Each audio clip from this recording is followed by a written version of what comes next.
ഒരു കുഗ്രാമമായിരുന്ന കുളപ്പുറത്തെ വ്യത്യസ്തമായ വികസന പ്രവർത്തനങ്ങളിലൂടെ ഏകദേശം 7 റോഡുകൾ ആ നാടിന്റെ വിലങ്ങനെയും കുറുകനെയുമായി ഉണ്ടാക്കിക്കൊണ്ട്, 2 പാലങ്ങൾ ഉണ്ടാക്കിക്കൊണ്ട്, 4 കുടുംബങ്ങൾക്ക് വീട് എടുത്തു നൽകിക്കൊണ്ട്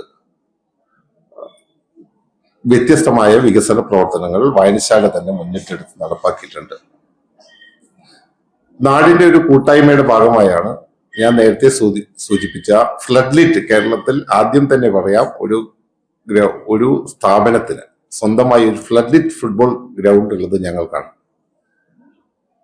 അതുകൊണ്ട് തന്നെ 75ാം വാർഷികം നാടിന്റെ ഉത്സവമായാണ് നടന്നുകൊണ്ടിരിക്കുന്നത്.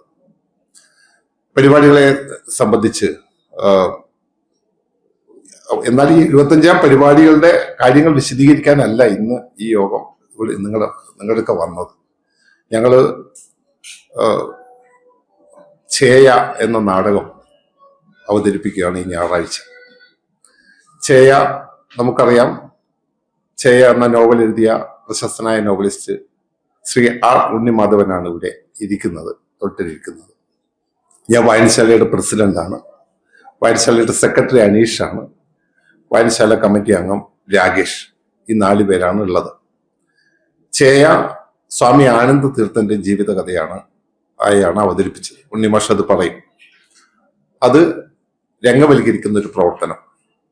സുരേഷ് ബാബു ശ്രീസ്ത നാടകരചനി, സാങ്കുട്ടി പട്ടംകിരി, ഡോക്ടർ സാങ്കുട്ടി പട്ടംകിരി സംവിധാനം നിർവഹിക്കുന്ന നാടകം കേരളത്തിലെ ജനങ്ങൾക്ക് സമർപ്പിക്കുന്നത് 26ാം തീയതിയാണ്. ശ്രീ ഇബ്രാഹിം വെങ്ങരയാണ് ആ നാടക സമർപ്പണം നടത്തുന്നത്.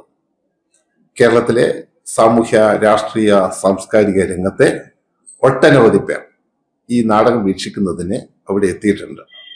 ഇത് കേരളത്തിൽ വലിയ രൂപത്തിൽ പ്രചരണം നടത്താനും അതോടൊപ്പം പരിപാടിയിലേക്ക് നിങ്ങളെ ക്ഷണിക്കുന്നതിനു വേണ്ടിയാണ് ഇന്ന് ഈ പത്രസമ്മേളനം വിളിച്ചത്.